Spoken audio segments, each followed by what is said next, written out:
au sein d'une maison de campagne centenaire, blottie parmi les collines vallonnées de Gordes, en pleine Provence, une femme d'un certain âge luttait pour maintenir vivante une étincelle de douceur face à la routine hostile de son propre foyer. Derrière les fenêtres à volets azur, emblématiques de la région, sa belle-fille, d'une élégance rigide, cachait une cruauté qui grandissait de jour en jour, à l'insu de son fils si souvent en déplacement. Quand la violence, tant morale que physique, atteignit son apogée et que tout espoir semblait perdu, une jeune employée, engagée de façon imprévue, se mit à changer le destin de chacun. Ce que cette femme pleine de courage allait découvrir entre les murs de pierre de cette bâtisse pouvait non seulement sauver des vies, mais aussi mettre en lumière jusqu'où le silence d'une mère peut aller, par amour pour son propre enfant. Ce récit a-t-il éveillé votre intérêt? Pensez à vous abonner à notre chaîne et indiquez-nous de quelle ville vous nous écoutez. Continuons.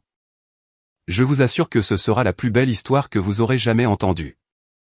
La lumière dorée du soleil de l'après-midi baignait les jardins impeccablement soignés qui entouraient le domaine des Oliviers, une propriété ancestrale nichée non loin de Gordes, dans le décor féerique de la Provence.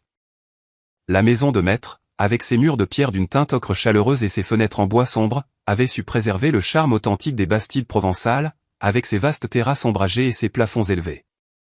Les champs de lavande en pleine floraison qui longeaient l'allée d'entrée exhalaient un parfum envoûtant, annonçant l'apogée de l'été. Alors que l'arôme des croissants tout juste sortis du four se diffusait depuis la cuisine, Marie, une femme de 73 ans, s'occupait avec une attention infinie de ses orchidées sur la terrasse latérale. Sa chevelure d'un blanc pur était soigneusement arrangée en un simple chignon, et ses mains, qui portaient les marques du temps, se déplaçaient avec une grâce experte au milieu des fleurs délicates. En dépit de son âge et d'une fragilité visible, une étincelle de vie brillait dans ses yeux marrons, en contraste saisissant avec sa posture quelque peu courbée. De temps en temps, son regard se perdait vers l'horizon, comme si elle y cherchait quelque chose au-delà des courbes du Luberon qui ceignait la propriété.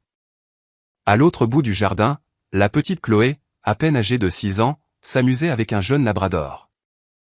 Ses boucles dorées volaient au rythme de ses jeux et son rire limpide résonnait dans l'atmosphère douce de l'après-midi. Marie laissa échapper un sourire en regardant sa petite fille, son cœur empli de la chaleur que procure la pureté d'une telle joie.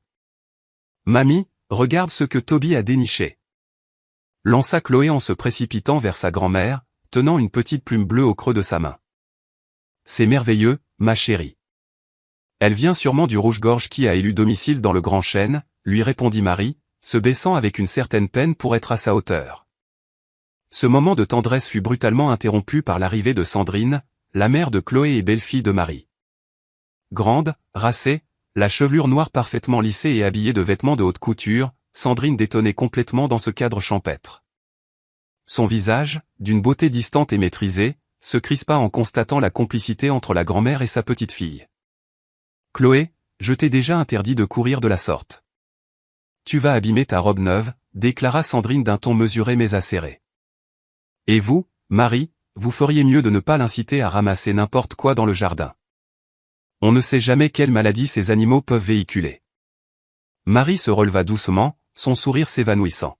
« Je t'en prie, Sandrine. » Nous ne faisions qu'admirer une plume qu'elle avait trouvée. « Rentre immédiatement, Chloé. C'est l'heure de prendre ton bain, » trancha Sandrine. La fillette, percevant la tension ambiante, baissa les yeux et obtempéra, non sans jeter un regard chargé de tristesse à sa grand-mère. Une fois Chloé partie, Sandrine s'avança vers Marie. Son parfum onéreux satura l'air entre elles, comme une frontière invisible. « Il serait temps que vous compreniez quelle est votre place ici, » siffla-t-elle avec un sourire qui n'atteignait pas ses yeux. « Vous êtes là par la seule bienveillance de mon mari, et pour aucune autre raison. Cessez de vous immiscer dans l'éducation de ma fille. » Marie sentit une oppression dans sa poitrine, mais elle ne dit rien. Cela faisait des mois qu'elle endurait les remarques acerbes de sa belle-fille, depuis le jour où son fils Nicolas avait insisté pour qu'elle quitte sa charmante maison d'Honfleur pour s'installer avec eux au domaine. Après une chute et une fracture de la hanche, sa rééducation avait été longue, et sa dépendance, plus pesante encore. « Nicolas revient de Paris aujourd'hui », annonça Sandrine, changeant de sujet de façon déconcertante. « Tâchez d'être présentable pour le dîner. Je n'ai aucune envie qu'il trouve sa mère avec l'allure d'une simple paysanne. » Avant que Marie ait pu formuler une réponse, le son de l'eau s'écoulant dans la cour se fit entendre. Monique, la cuisinière fidèle à la famille depuis de nombreuses années, était en train de remplir un ancien lavoir en pierre pour nettoyer des légumes du potager. Saisissez l'occasion pour vous laver les cheveux, Marie, lança Sandrine avec une impulsion soudaine. On dirait du foin. Sans crier gare, Sandrine attrapa le bras de sa belle-mère et l'entraîna de force vers le lavoir. Marie, prise par surprise, n'eut pas le réflexe de se défendre. Elle sentit les mains puissantes de Sandrine se refermer sur sa nuque et plonger sa tête dans l'eau glaciale. La brutalité de l'acte la laissa sans voix. L'eau pénétra dans son nez, dans sa gorge, tandis qu'elle se débattait en vain. « C'est pour votre bien, chère belle-mère », articulait Sandrine, la maintenant sous l'eau. Une femme de votre âge se doit de prendre soin de son apparence. Monique, horrifiée, laissa choir ses légumes et se rua pour aider sa patronne. Au nom du ciel, Madame Sandrine, vous allez lui faire mal. Précisément à cet instant, une voiture se rangea devant la maison. Nicolas Delacroix, un homme grand, à la carrure sportive malgré ses 45 ans, sortit en hâte de son véhicule, en costume impeccable, une serviette en cuir à la main. Alerté par les cris, il se précipita vers l'arrière de la bâtisse et découvrit la scène effroyable, sa femme maintenant la tête de sa mère dans le lavoir pendant que la cuisinière tentait de s'interposer. « Sandrine, mais que se passe-t-il ici ?» hurla Nicolas en se jetant en avant pour écarter sa femme et aider sa mère. Marie refit surface, secouée de quintes de toux violentes, le visage écarlate, ses cheveux blancs plaqués sur le crâne, les yeux dilatés par la panique. Nicolas la prit dans ses bras alors qu'elle luttait pour retrouver son souffle. « Ne t'inquiète pas, mon chéri, » répondit Sandrine, arborant aussitôt un masque d'innocence. « Ta mère souhaitait se laver les cheveux pour se faire belle ce soir. Je lui donnai un coup de main. Elle a glissé, n'est-ce pas, Marie ?» La vieille dame, encore sous le choc, ne pouvait émettre un son. L'eau ruisselait sur son visage, se mêlant à des larmes muettes. Ses yeux, cependant, exprimaient une terreur que Nicolas ne lui avait jamais connue. « Maman, tu vas bien ?» S'enquille, plein d'angoisse, tout en l'aidant à s'asseoir sur un banc de pierre. « Oui, oui, mon garçon », parvint-elle enfin à murmurer d'une voix cassée. Ce n'était qu'un accident. Nicolas promena son regard de sa mère à sa femme, un doute grandissant en lui.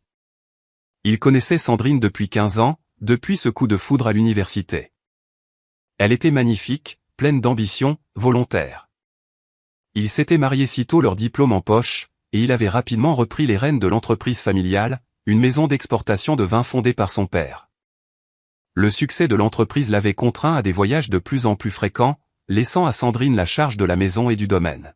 « Monique, je vous en prie, aidez ma mère à se mettre au sec », demanda Nicolas. La cuisinière obtempéra, non sans lancer un regard plein de sollicitude à Marie. Une fois seul avec sa femme, Nicolas la dévisagea. « Que s'est-il réellement passé, Sandrine ? » « Je te l'ai déjà expliqué, mon amour. Ta mère voulait se faire les cheveux. J'ai voulu l'assister. Elle a perdu l'équilibre. Tu sais bien que les personnes âgées sont instables. » Nicolas garda le silence, scrutant le visage parfaitement fardé de sa femme, à la recherche du moindre indice de mensonge. « Je sais combien tu tiens à ta mère, » poursuivit-elle en s'approchant pour réajuster sa cravate. « Et moi aussi, malgré nos petites divergences. C'est toi, après tout, qui as insisté pour qu'elle s'installe ici, n'est-ce pas? Et si j'ai accepté, c'est par amour pour toi. » Nicolas prit une grande inspiration, s'efforçant d'effacer de son esprit la scène traumatisante. Peut-être qu'il voyait le mal partout. Peut-être n'était-ce réellement qu'un accident. « Je vais aller me changer pour le repas, » dit-il enfin. « On en reparlera. » En regagnant la maison, Nicolas ne parvenait pas à se défaire de l'idée que quelque chose de malsain couvait dans ce domaine qu'il chérissait. Ce lieu qui avait toujours été pour lui un havre de paix, loin de l'agitation parisienne, semblait désormais abriter des secrets qu'il redoutait de percer à jour. Il leva les yeux vers les fenêtres de l'étage, où sa mère devait être en train de se remettre de ses émotions, et une vague de culpabilité le submergea. Ne négligeait-il pas quelque chose d'essentiel, absorbé par son travail? En entrant, le rire de Chloé lui parvint de sa chambre. Au moins, sa fille paraissait épanouie et choyée. C'était bien un signe positif, non? Mais l'image de sa mère, trempée et hagarde, revenait sans cesse le hanter. Et si ce n'était pas un événement isolé? Et si des choses bien pires se déroulaient en son absence? Le lendemain matin, la vie reprit son cours au domaine des Oliviers. L'odeur des croissants chauds envahit les couloirs, se mariant à celle du pain de campagne que Monique cuisait depuis l'aube. Dans le jardin, Monsieur Juvénal, le jardinier aux mains expertes et au sourire bienveillant, s'occupait des rosiers avec la passion de celui qui connaît chaque fleur par son nom. Marie était installée sur la terrasse, une tasse de verveine entre les mains. Sa nuit avait été agitée. L'incident de la veille laissait des traces, une toux sèche et une oppression qui n'était pas que physique. Elle portait une simple robe en coton à fleurs et ses cheveux, une fois secs, étaient noués en ce même chignon discret. « Bonjour, maman. » La voix profonde de Nicolas la fit sursauter. « Tu te sens mieux ce matin ?» Marie se retourna, esquissant un sourire. « Bonjour, mon fils. »« Ça va, ne t'en fais pas. » Nicolas approcha une chaise et s'installa près d'elle. Vêtu d'une tenue décontractée, il paraissait moins formel que la veille. Il examina ce visage ridé qu'il aimait tant, notant les cernes marquées et une légère échymose sur la finesse de son cou. « Tu en es certaine, maman ? Ce qui s'est passé hier m'a vraiment préoccupé. » Marie laissa son regard errer vers les collines. Comment avouer à son fils que sa vie au domaine des Oliviers était devenue un enfer ces derniers mois? Comment lui faire comprendre que l'épisode du lavoir n'était qu'un parmi tant d'autres? Que Sandrine la harcelait au quotidien par de petites méchancetés, des humiliations déguisées en bousculades involontaires, des plats servis froids ou trop salés. C'était juste un moment de maladresse, Nicolas, finit-elle par dire. Ta femme ne voulait que m'aider. Tu sais bien que je peux être têtu. Nicolas laissa échapper un soupir, sans être totalement rassuré. Maman, je sais que mes absences sont pesantes. Ces nouveaux contrats avec le marché asiatique m'obligent à beaucoup voyager, mais je te promets d'essayer d'être plus présent à l'avenir. Je ne veux surtout pas être un obstacle à ton travail, mon fils. Tu as bâti tout cela à la force de ton poignet. Tu n'es jamais un obstacle, maman. C'est toi et papa qui avez jeté les bases de tout ça. Je ne fais que poursuivre votre œuvre. L'évocation de son défunt mari, Jean Delacroix, fit briller une lueur de nostalgie dans le regard de Marie. Il l'avait quitté 8 ans plus tôt, emporté par une crise cardiaque. Depuis, elle avait vécu seule à Honfleur, jusqu'à cette fameuse chute. D'ailleurs, ajouta Nicolas, j'ai recruté une nouvelle employée pour seconder Monique. Elle doit arriver cet après-midi. Je me suis dit que ce serait bien d'avoir un peu d'aide supplémentaire, surtout quand je ne suis pas là. Avant que Marie ait pu répondre, Sandrine fit son apparition sur la terrasse, parfaite dans sa tenue de yoga de luxe, ses cheveux coiffés en une queue de cheval impeccable. Chloé, en uniforme d'écolière, gambadait à ses côtés. « Bonjour à tous !» lança Sandrine avec un sourire éclatant. Elle s'approcha de Nicolas pour l'embrasser. « Mon chéri, tu as pris ton petit déjeuner ? Monique a fait les gougères que tu aimes tant. »« Papa !» s'écria Chloé en se jetant à son cou. « C'est toi qui m'emmènes à l'école aujourd'hui ? » Bien évidemment, ma puce, répondit Nicolas en la serrant contre lui. Sandrine se tourna alors vers Marie, son sourire toujours en place mais ses yeux restant froids. « Comment allez-vous aujourd'hui, Marie ? J'espère que l'émotion d'hier s'est dissipée. » La vieille dame se contenta d'un signe de tête pour éviter toute confrontation. « Je vais bien, merci. »« Fantastique », rétorqua Sandrine d'un ton faussement enjoué. « Nicolas, mon amour, il faut y aller. Chloé va être en retard et tu as promis de l'accompagner, souviens-toi. » Nicolas déposa un baiser sur le front de sa mère avant de se lever. « On se reparle tout à l'heure, maman. Repose-toi. » À peine Nicolas et Chloé eurent-ils tourné le dos, Sandrine se rapprocha de Marie, se penchant vers elle comme pour lui réajuster une mèche de cheveux. Son parfum capiteux l'enveloppa d'une aura étouffante. « J'ose espérer que la leçon d'hier a été retenue, » lui glissa-t-elle à l'oreille, le sourire aux lèvres. « La prochaine fois, il se pourrait que votre cher fils n'arrive pas à temps pour vous sauver. » Marie sentit un frisson glacial lui parcourir l'échine. Avant qu'elle ait pu réagir, Nicolas et Chloé revinrent et Sandrine s'éloigna, reprenant son rôle d'épouse et de mère modèle. Le reste de la matinée s'écoula lentement pour Marie. Elle se réfugia dans sa chambre à l'étage, se plongeant dans un vieil album photo. Des souvenirs d'une époque plus heureuse. Elle et Jean, jeunes, la naissance de Nicolas, ses premiers pas, les fêtes au domaine lorsque les vendanges étaient exceptionnelles. Comme tout avait changé. Vers 15 heures, le bruit d'un moteur la tira de ses pensées. Par la fenêtre, elle aperçut une petite Citroën 2CV rouge se garer. Une jeune femme en descendit, un sac à dos sur l'épaule, des cheveux bruns bouclés en une queue de cheval un peu folle, le teint hâlé, vêtue simplement mais proprement. Elle ne devait pas avoir plus de 20 ans. Marie regarda Sandrine sortir l'accueillir. Même de loin, elle pouvait deviner l'attitude condescendante de sa belle-fille, sa façon de la dévisager de la tête aux pieds. La jeune femme, cependant, ne se laissa pas démonter et répondit avec politesse aux questions de Sandrine. Quelques instants plus tard, Monique frappa à la porte de la chambre de Marie. « Madame Marie, la nouvelle est arrivée. Madame Sandrine voudrait que vous descendiez la saluer. » Dans le salon, avec son mobilier ancien en noyer et ses miroirs de Venise, Sandrine était installée dans un fauteuil, telle une reine sur son trône. La jeune femme se tenait debout, les mains jointes, dans une attitude respectueuse. « Ah, Marie, vous voilà enfin, » dit Sandrine en voyant entrer la vieille dame. « Je vous présente Manon, la nouvelle employée engagée par Nicolas. Manon, voici Marie, ma belle-mère. Vous aurez aussi à vous occuper d'elle, c'est bien compris? Sa toilette, ses médicaments, toutes ces choses liées au grand âge. » Manon adressa un sourire chaleureux à Marie. « Je suis ravi de vous rencontrer, madame. »« Le plaisir est partagé, ma chère enfant, » répondit Marie, se sentant immédiatement en sympathie avec elle. « Bien, je vous ai montré votre chambre, Manon, » poursuivit Sandrine. « Elle est dans l'aile du personnel, près de celle de Monique. Vous prendrez vos repas après nous et votre jour de congé sera le dimanche, en alternance avec Monique pour qu'il y ait toujours quelqu'un à la maison. Avez-vous des questions? Non, madame, c'est très clair. Excellent. Vous pouvez commencer par mettre de l'ordre dans la chambre de Chloé. Monique vous indiquera où trouver le nécessaire. Une fois Manon et Monique sortis, Sandrine se tourna vers Marie, son amabilité de façade s'étant évaporée. J'espère que vous n'allez pas trop vous lier d'amitié avec cette nouvelle. Elle est payée pour travailler, pas pour écouter vos radotages. Je n'ai fait que la saluer, Sandrine, répondit Marie, épuisée. Je sais parfaitement comment vous manipulez le personnel pour vous faire passer pour une victime, rétorqua Sandrine en se levant. Mais n'oubliez jamais que c'est moi qui dirige cette maison. Nicolas a beau en être le propriétaire légal, en réalité, c'est ma volonté qui fait loi ici. Marie ne dit rien. L'expérience lui avait enseigné que toute confrontation avec sa belle-fille était vaine.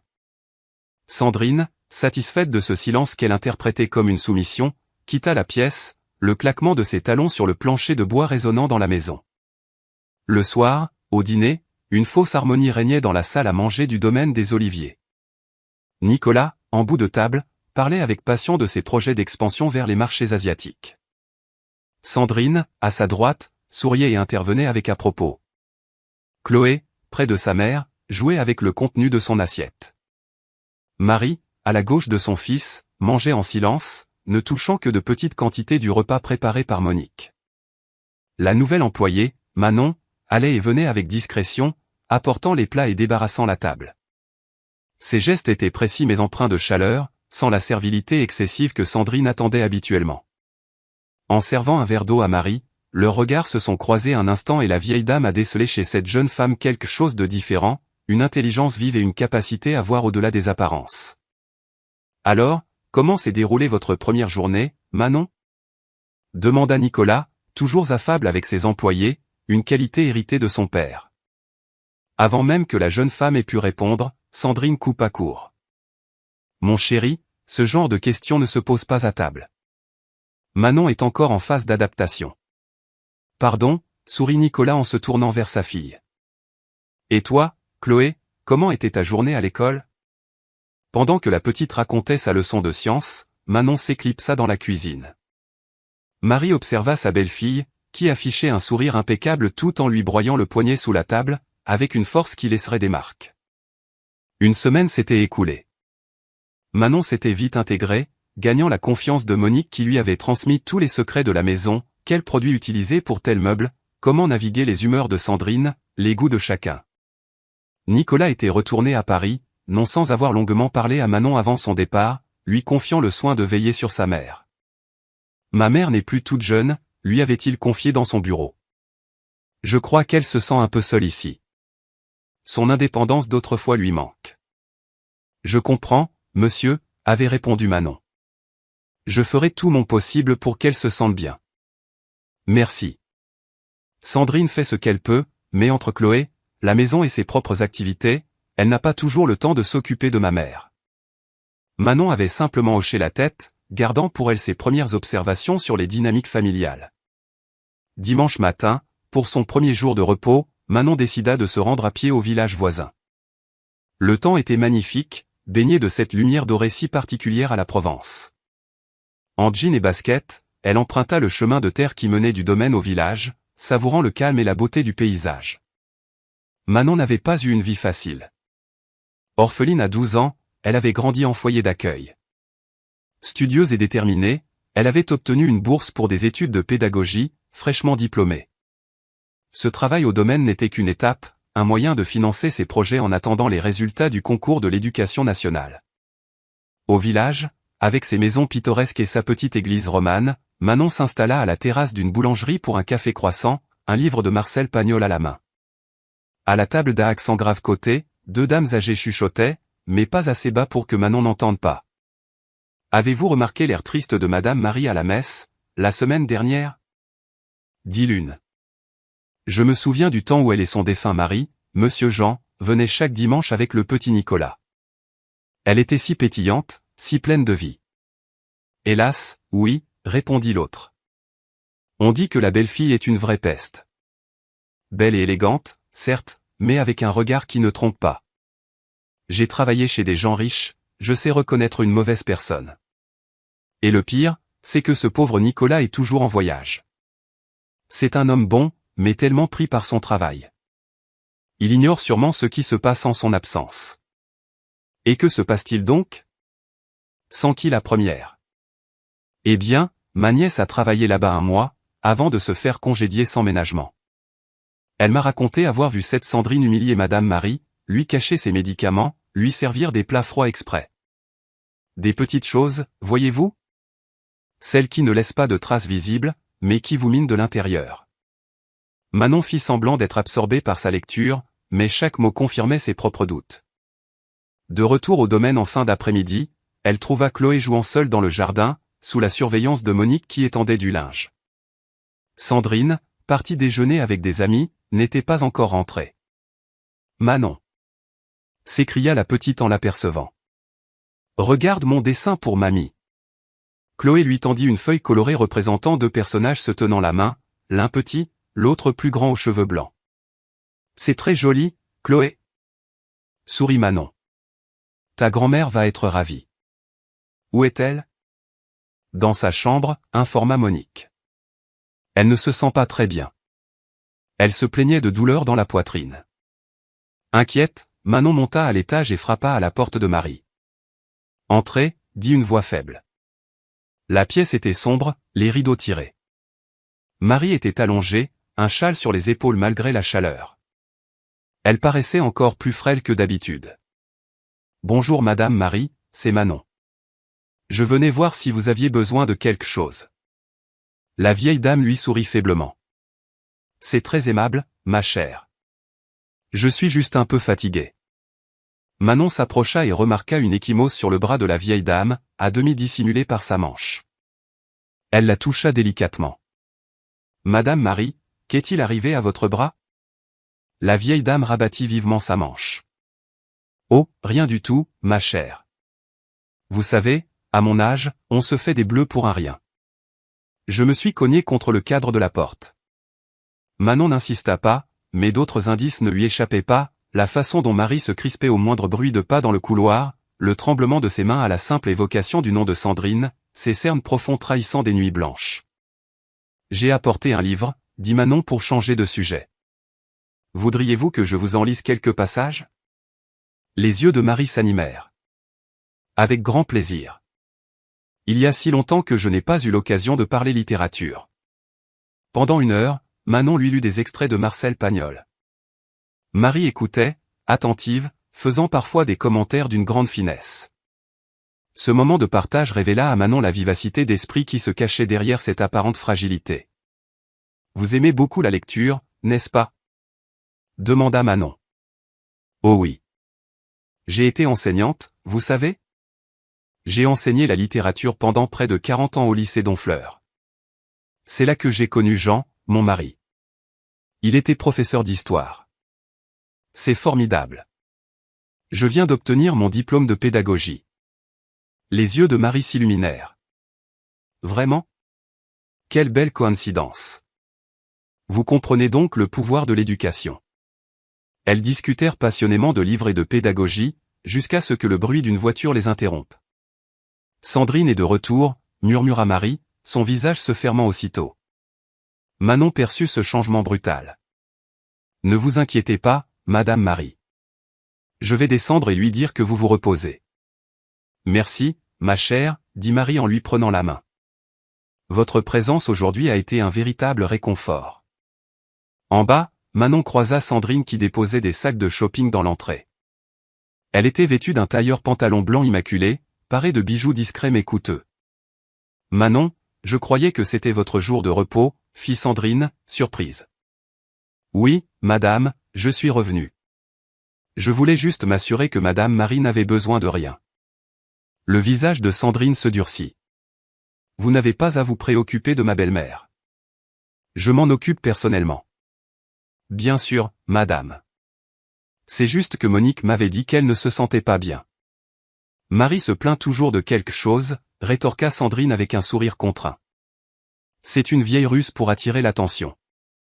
Nicolas s'est laissé prendre au piège en la faisant venir ici. Maintenant, il nous faut supporter ces comédies. Manon resta impassible, mais l'indignation la gagnait. Je comprends. Je vais aider Monique en cuisine. Elle y trouva la cuisinière en train de préparer une soupe. Monique, une femme noire de 60 ans, travaillait pour les Delacroix depuis l'époque de Monsieur Jean.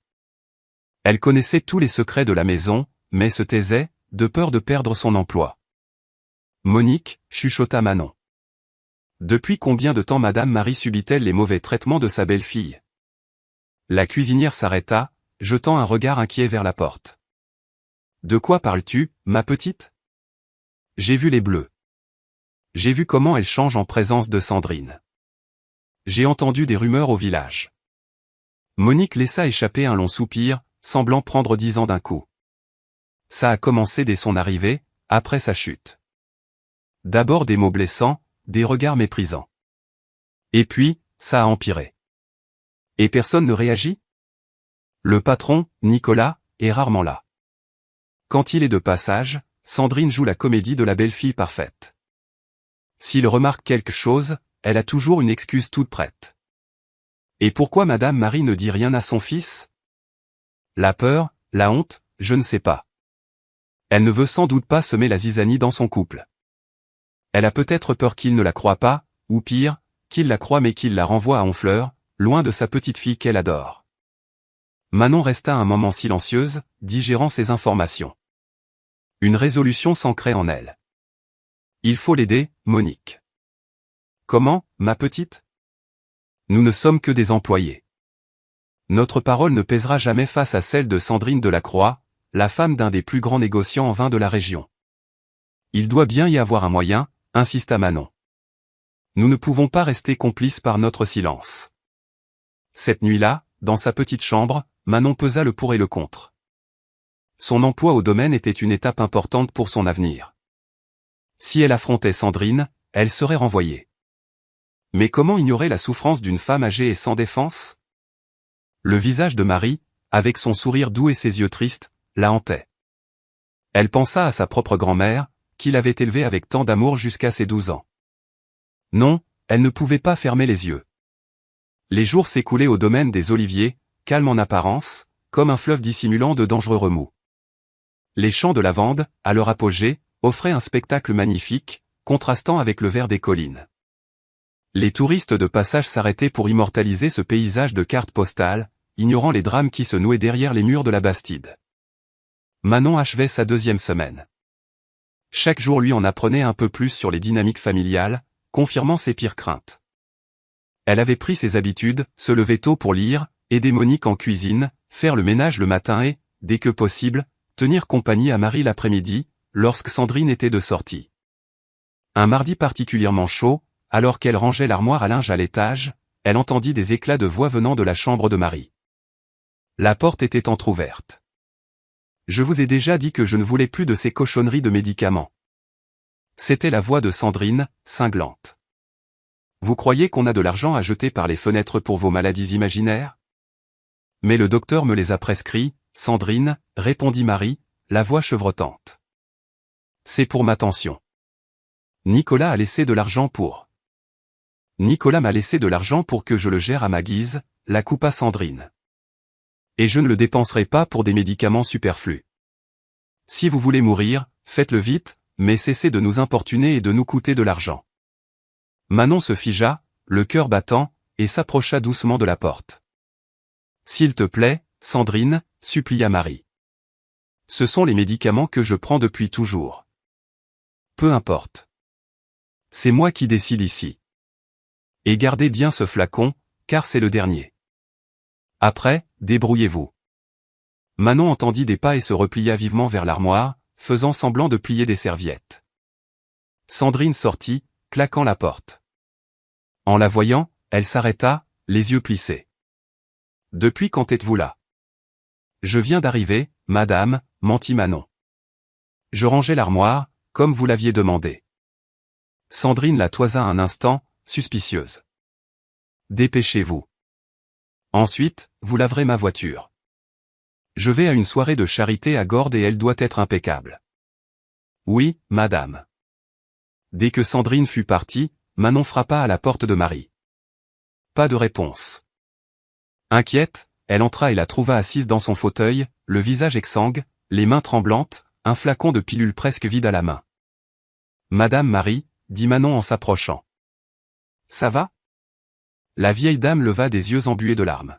« Oh, Manon, je ne vous avais pas entendu. J'ai entendu des éclats de voix. Je me suis inquiétée. » Marie essaya de sourire, sans succès. « Ce n'est rien, ma chère, une petite dispute. » Manon s'agenouilla près d'elle, examinant le flacon. « Ce sont vos médicaments pour la tension ? » ?»« Oui, mais il n'y en a presque plus. » Et Sandrine. Elle trouve que ce n'est pas nécessaire.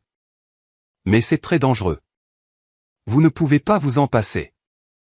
Je suis vieille, ma fille. Peut-être que mon heure est venue, je ne serai plus un fardeau pour personne. Ces mots furent un choc pour Manon. Voir cette femme, autrefois une enseignante respectée, réduite à un tel désespoir était insoutenable. « Ne dites pas ça, je vous en prie, » dit-elle en lui prenant les mains. « Vous n'êtes pas un fardeau.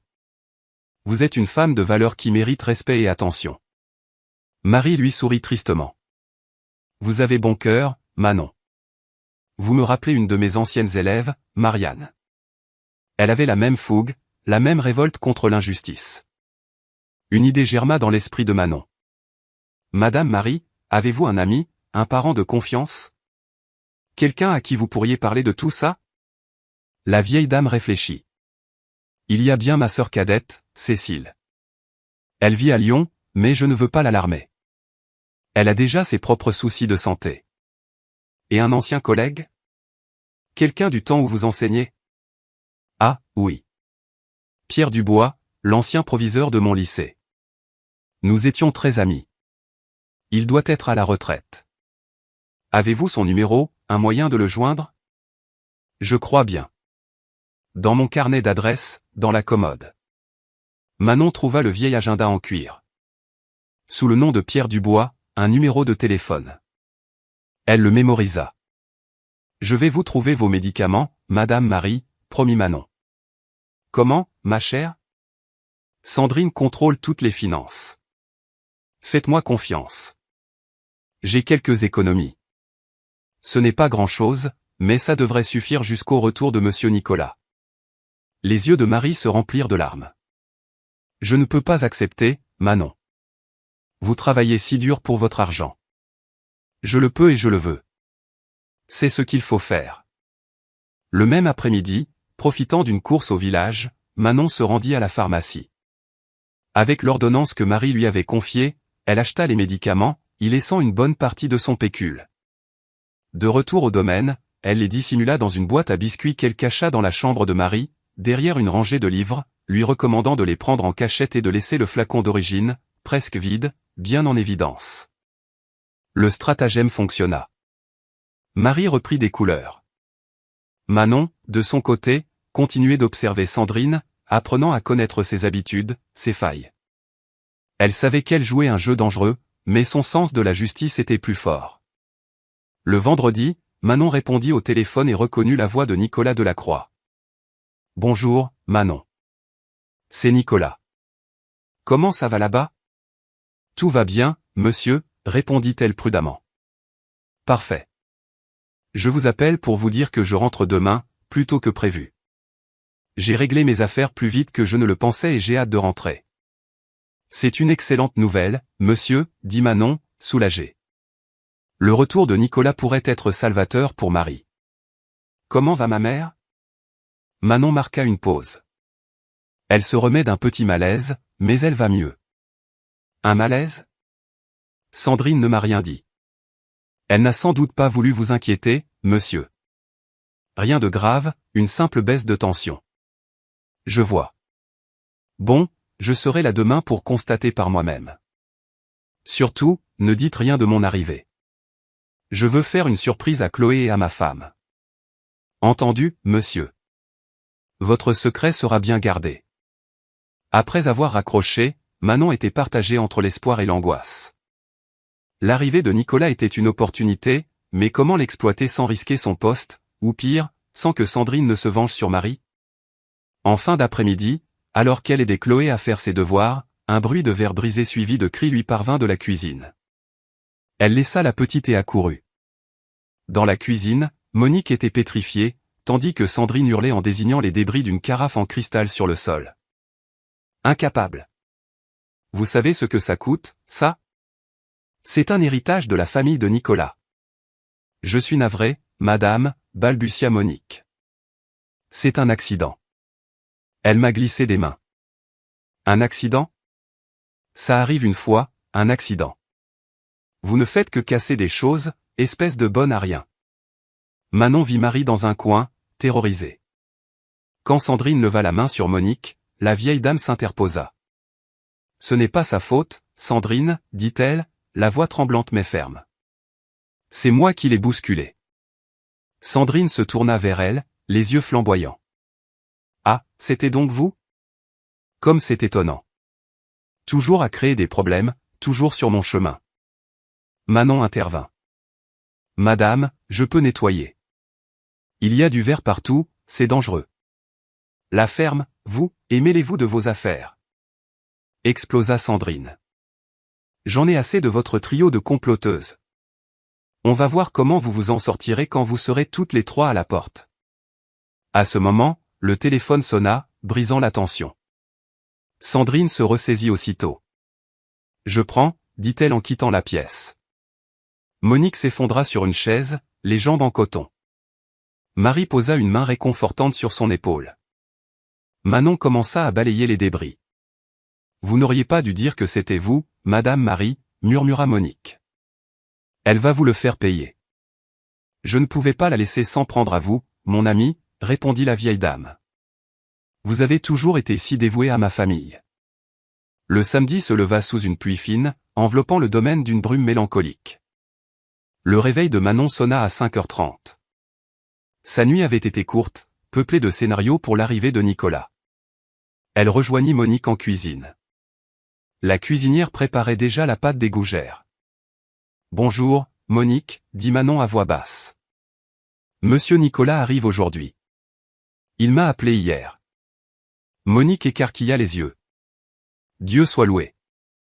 Peut-être que ça va enfin changer. » Il a demandé la discrétion. Il veut faire une surprise. Compris. Je vais lui préparer son plat préféré, un filet en croûte. Faut-il prévenir Madame Marie ? Manon réfléchit. Non, mieux vaut pas. Madame Sandrine pourrait le remarquer. Moins on est au courant, mieux c'est. Elles travaillèrent en silence. À 7h, Sandrine descendit, impeccable dans sa tenue de sport, comme si de rien n'était. Bonjour, lança-t-elle froidement. Le petit déjeuner est prêt ? Oui, madame, répondit Monique. Parfait. Chloé et moi partons juste après. J'ai un cours de pilates à Gordes, et ensuite j'emmène Chloé à un anniversaire. Nous ne serons de retour que tard ce soir. Dois-je vous préparer un déjeuner? Demanda Monique. Non. Nous mangerons en ville. Préparez juste quelque chose de simple pour Marie. Pas la peine de faire des folies pour elle.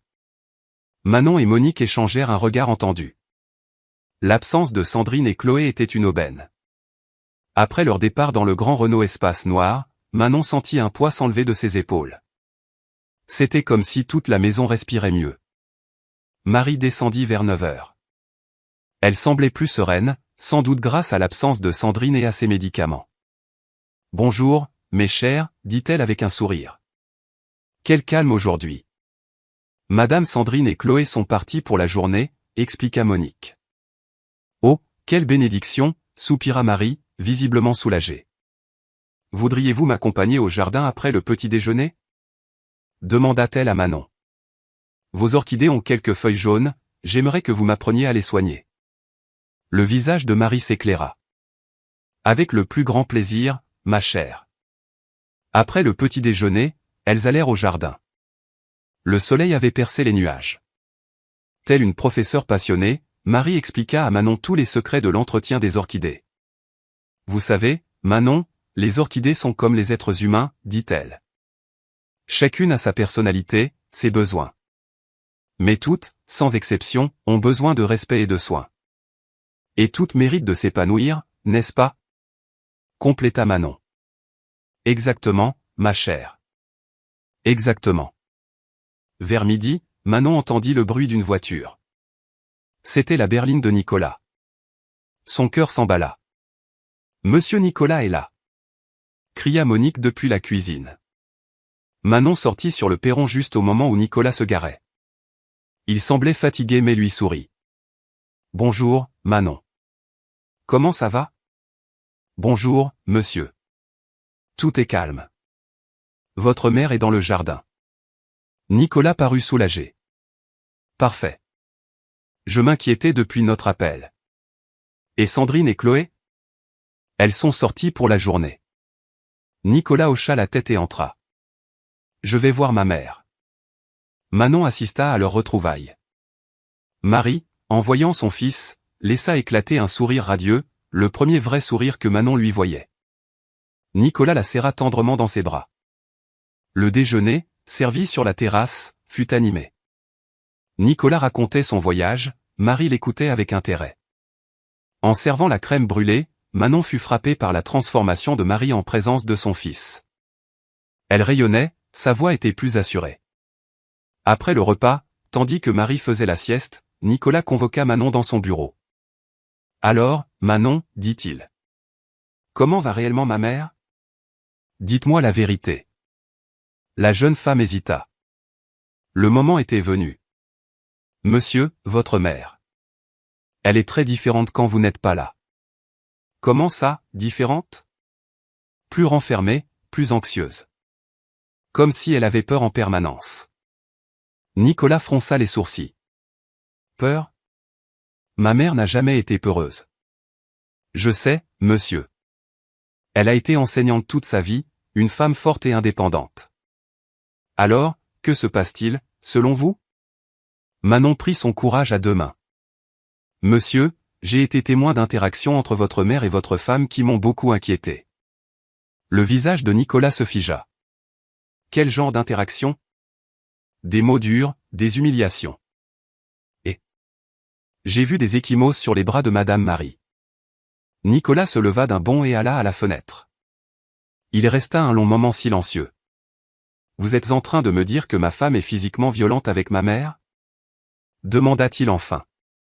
Je ne fais pas que le suggérer, monsieur. J'affirme ce que j'ai vu. Manon lui raconta tout, les médicaments confisqués, les insultes, les brimades quotidiennes. Elle lui décrivit l'emprise totale de Sandrine sur la vie de Marie. Nicolas l'écouta sans l'interrompre, le visage fermé. Quand elle eut fini, il se laissa tomber sur sa chaise, la tête entre les mains. Pourquoi ma mère ne m'a-t-elle jamais rien dit? Par honte, peut-être, monsieur. Ou par peur de détruire votre mariage. Ou simplement par peur que vous ne la croyiez pas. Je l'aurais cru. c'est ma mère. Avec tout mon respect, monsieur, votre femme est très persuasive, et vous êtes rarement à la maison. » Ces mots firent l'effet d'un électrochoc à Nicolas. C'était la vérité. Il avait fait une confiance aveugle à Sandrine, fermant les yeux sur des signes qui, avec le recul, lui paraissaient évidents. « Que dois-je faire » murmura-t-il. « Observez, monsieur. Soyez vigilant. » La vérité finit toujours par éclater. À cet instant, le téléphone de Nicolas sonna. C'était Sandrine, annonçant son retour anticipé. « Elles seront là d'ici 1 heure, » dit Nicolas à Manon. « Ne dites rien de notre discussion. Je veux voir par moi-même. »« Entendu, monsieur. » En sortant du bureau, Manon croisa Marie, qui avait l'air inquiète. « Tout va bien, Manon ?»« Oui, Madame Marie. Monsieur Nicolas voulait juste prendre de vos nouvelles. »« Et que lui avez-vous dit ?»« Juste la vérité. Que vous êtes une femme admirable, qui m'apprend beaucoup sur les plantes et la littérature. » Marie sembla rassurée. Vers 16 heures, la voiture de Sandrine arriva. Chloé se jeta dans les bras de son père. « Papa. Papa. Tu es rentré. » Sandrine descendit plus calmement, passant de la surprise à un sourire éclatant. « Nicolas, quelle merveilleuse surprise. »« J'ai voulu vous faire la surprise, » répondit-il, tout en observant sa femme d'un œil nouveau. Le soir, au dîner, Nicolas ne quitta pas Sandrine des yeux. Il nota sa façon de couper la parole à Marie, les regards menaçants qu'elle lui lançait. « Manon, » dit Sandrine après le dessert, « servez une tisane à Marie. Il se fait tard pour elle. »« Il n'est que 20 heures, Sandrine, » remarqua Nicolas.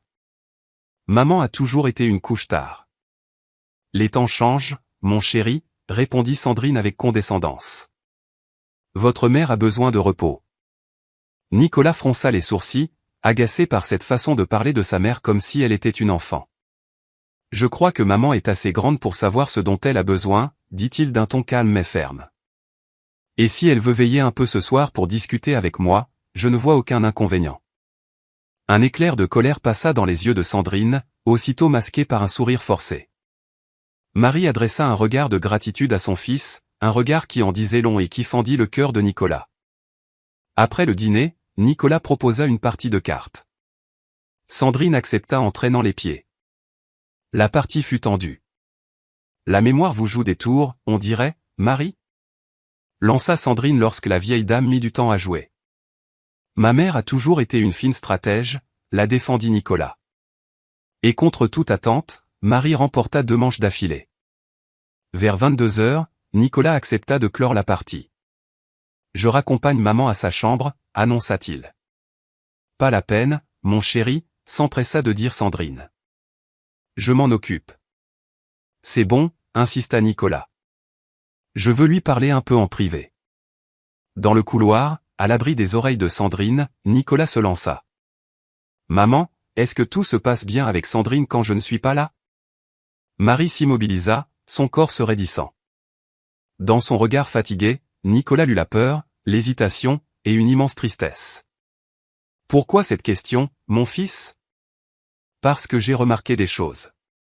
Ta façon de te contracter quand elle s'approche, d'éviter son regard. » Marie resta silencieuse un long moment. Puis elle soupira. « Ton père et moi t'avons toujours appris que la vérité, même si elle fait mal, est la seule voie possible, » dit-elle, sa voix se raffermissant. « Je ne voulais pas m'immiscer dans ton mariage, Nicolas. Maman, dis-moi la vérité, je t'en prie. La vérité, c'est que Sandrine n'est pas celle que tu crois. En ton absence, elle est une autre femme. Les mots doux deviennent des insultes, des menaces. Elle me prive de mes médicaments, me sert des plats froids. Elle m'interdit de voir Chloé seule. » La voix de Marie se brisa. « Et parfois. Parfois, ce ne sont pas que des mots. Une bousculade par-ci, un pincement par-là. L'histoire du lavoir, ce n'était pas la première fois. » Nicolas eut l'impression que le monde s'écroulait. La rage l'envahit, mêlée à une culpabilité dévorante. « Pourquoi ne m'as-tu rien dit ?» demanda-t-il en la prenant dans ses bras. « J'avais peur, mon fils. Peur que tu ne me crois pas, ou pire, que tu me crois mais que tu choisisses quand même de rester avec elle. Je ne supportais pas l'idée de te séparer de ta fille. Un bruit dans le couloir les fit sursauter. C'était Chloé, en pyjama. Papa, mamie, pourquoi vous pleurez? Ce n'est rien, ma puce. Mamie me racontait des histoires de quand j'étais petit. Demain, mon trésor, lui promit Marie en l'embrassant. Il est l'heure de dormir. En revenant, Nicolas trouva sa mère assise sur son lit. Que vas-tu faire, Nicolas? Ce que j'aurais dû faire depuis longtemps. Affronter la vérité. Le lendemain matin, un dimanche ensoleillé, Nicolas descendit en cuisine, les traits tirés. Bonjour. Manon, pouvez-vous me rejoindre dans mon bureau après avoir servi ma mère? 20 minutes plus tard, Manon entra dans le bureau. J'ai parlé à ma mère hier soir, annonça Nicolas. Elle a tout avoué. Manon se sentit à la fois soulagée et inquiète. Que comptez-vous faire, monsieur? D'abord, je tiens à vous remercier pour votre courage. Sans vous, je serais peut-être encore dans l'ignorance. Aujourd'hui, je vais avoir une explication avec Sandrine. Mais avant, je veux mettre ma mère et Chloé à l'abri. Monique va les emmener en ville pour la journée. Pendant ce temps, restez dans les parages, discrètement. Manon comprit. Il voulait un témoin. Je serai là, monsieur. À 10 heures, Monique, Marie et Chloé partirent. Sandrine, qui comptait paraisser au bord de la piscine, n'y vit aucun inconvénient. Nicolas la rejoignit, un verre de vin blanc à la main. Il faut qu'on parle, Sandrine.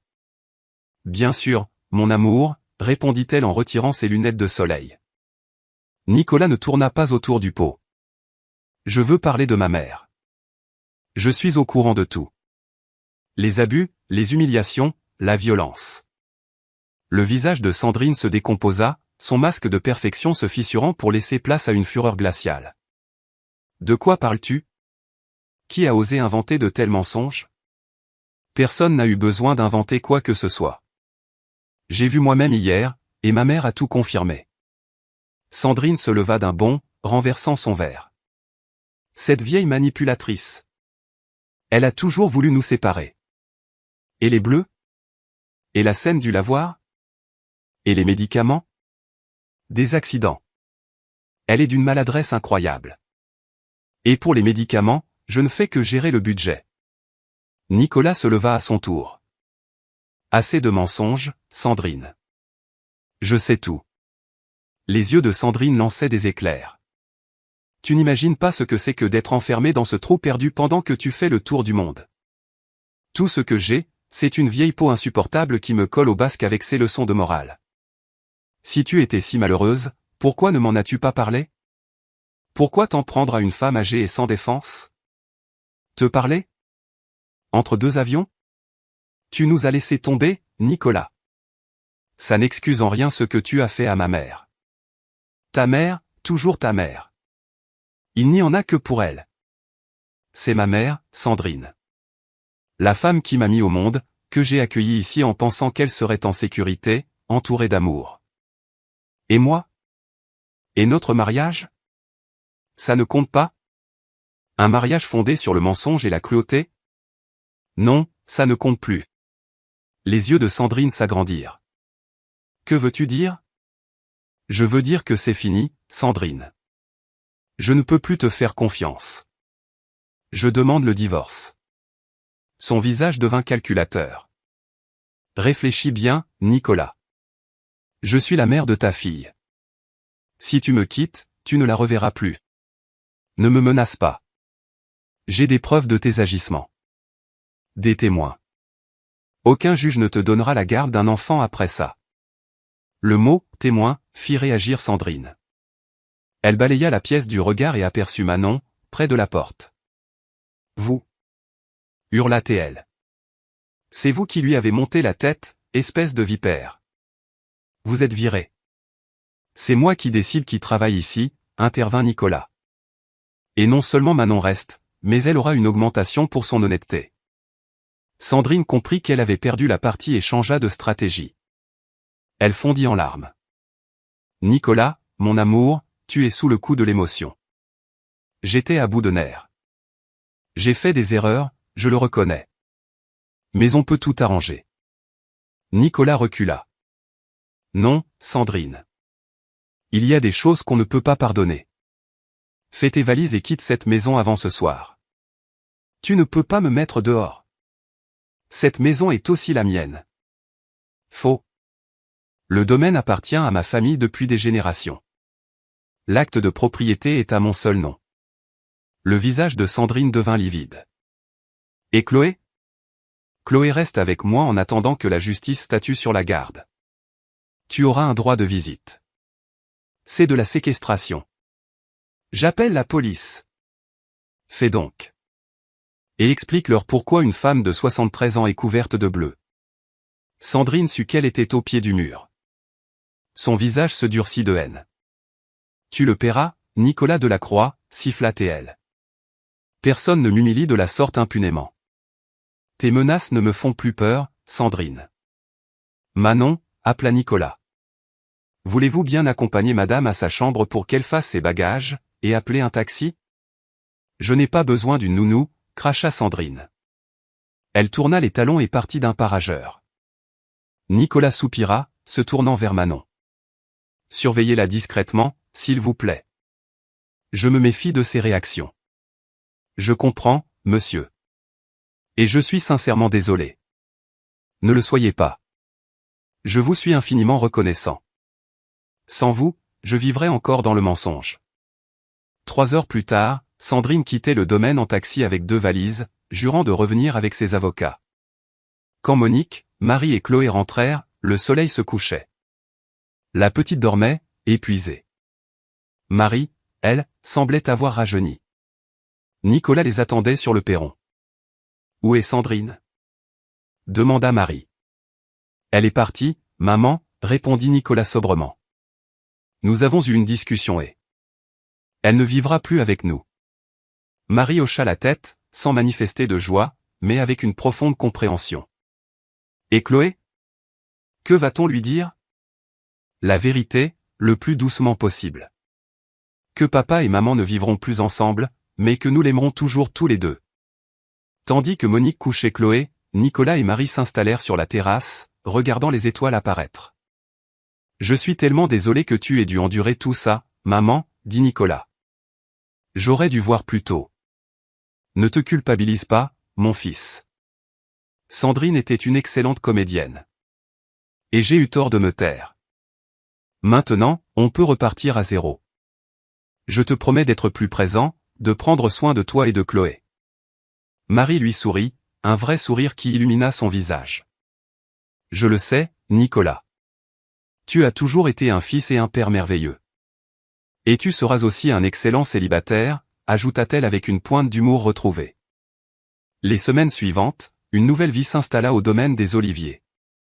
La maison, libérée de sa tension, devint un havre de paix.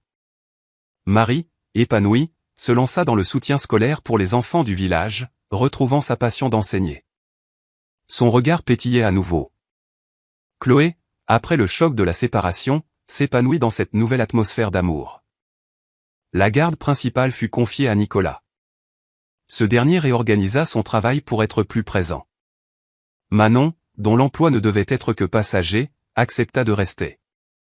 Nicolas lui proposa de devenir la tutrice de Chloé et l'assistante de Marie dans son projet pédagogique, avec un salaire conséquent et une chambre dans la maison principale. Un dimanche, 3 mois plus tard, le domaine accueillait un déjeuner dans le jardin. Les invités étaient d'anciens collègues de Marie. Parmi eux, Pierre Dubois, l'ancien proviseur. Tous deux veufs, ils se découvrirent une complicité qui allait au-delà des souvenirs. De la terrasse, Nicolas regardait sa mère rire aux éclats, entourée d'amis, tandis que Chloé jouait sur la pelouse sous l'œil bienveillant de Manon. Monique, à ses côtés, servait de la citronnade. « Je n'aurais jamais cru revoir votre mère ainsi, » dit la cuisinière, émue. On dirait qu'elle a rajeuni de 10 ans. Nicolas acquiesça, le cœur rempli de gratitude. C'est comme si le domaine était enfin redevenu un foyer, n'est-ce pas? Oui, patron. Un vrai foyer. Le soir, la famille se réunit pour une partie de cartes. Chloé, Marie, Nicolas et Manon riaient et plaisantaient, tissant de nouveaux liens. Dehors, la lune éclairait les champs de lavande. Le domaine, témoin de tant de souffrances, abritait désormais une famille unie non par les liens du sang, mais par un choix conscient d'amour, de respect et de bienveillance. Marie, en regardant son fils et sa petite-fille, mesura le chemin parcouru. Elle pensa à ces orchidées, qui ont parfois besoin de traverser des périodes de repos pour refleurir, plus belles et plus fortes. La vie, peut-être, était ainsi faite. Des épreuves qui, une fois surmontées, ouvrent la voie à des renaissances inespérées. Quand Chloé, dans un cri de joie, annonça sa victoire, tout le monde l'applaudit. Et dans ce simple applaudissement se trouvait la plus grande leçon apprise par cette famille, l'importance de ne jamais se taire face à l'injustice, de tendre la main à ceux qui souffrent, et de comprendre que la vraie richesse d'un foyer ne se mesure pas à ses murs, mais à la capacité de ses membres à se protéger, se respecter et s'aimer sans condition. Fin de l'histoire. Chers auditeurs, nous espérons que l'histoire de Marie et de sa famille au domaine des Oliviers vous a touché. Ce récit nous rappelle qu'il est crucial d'être attentif aux signes de maltraitance envers nos aînés et que le courage d'une seule personne peut tout changer. Pour d'autres histoires aussi émouvantes, nous vous invitons à consulter la playlist spéciale en cliquant sur le lien à gauche. Si ce récit a résonné en vous, n'hésitez pas à vous abonner à notre chaîne et à aimer cette vidéo. Chaque jour, nous partageons des histoires uniques qui explorent les méandres de l'âme humaine et les liens qui nous unissent. Partagez vos pensées dans les commentaires. Votre avis compte énormément pour nous et pour notre communauté.